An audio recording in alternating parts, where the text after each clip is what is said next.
If you missed the event, don't worry, you can now unlock the M13C in multiplayer. All you need to do is get 35 hipfire kills with an assault rifle.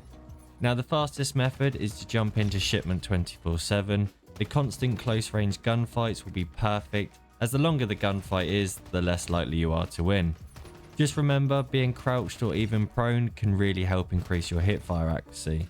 As you can see from the example here, the difference between how tight the crosshairs are when standing versus crouched. Now this is the hipfire build that I'd recommend using. As you can see, for a hipfire AR, it's very accurate, so let's go through that build now.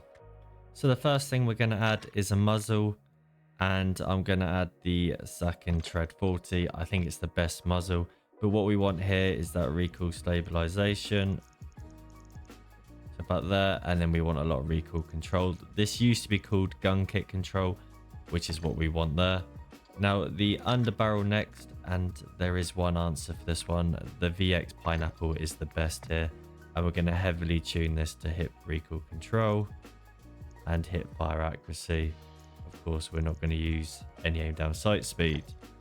The barrel here, I have tested without a barrel because I don't like the fact that this one gives negative recoil control, but it does actually help quite a bit, so I'd select this one here. Again, recoil steadiness, which is nice and simple here, and you can add a bit more range, not that it really matters. We don't want to hurt too much on the handling, even though it's aimed down sight speed.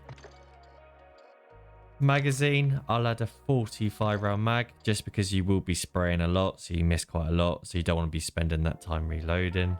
And then lastly, we've got the laser, which is this one over here, which is the best one. I know it says laser visible at hip, but don't worry about that. You're in shipment, you're running around.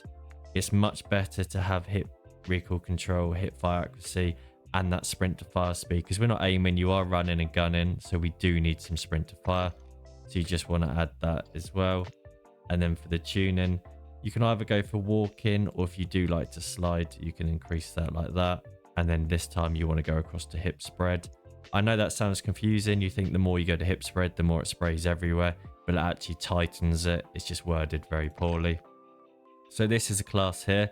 If you didn't want to use the 45 round mag and you wanted to add something else, then I'd recommend adding a sprint to fire grip, which we want to take off 45 round mag there. And what you can do is add more recoil control like that and have more sprint to fire if you feel it's a little bit slow. So that's just a couple of options for you. Hopefully this guide has helped you with the hip fire. Don't forget to like and subscribe, and I'll see you in the next one.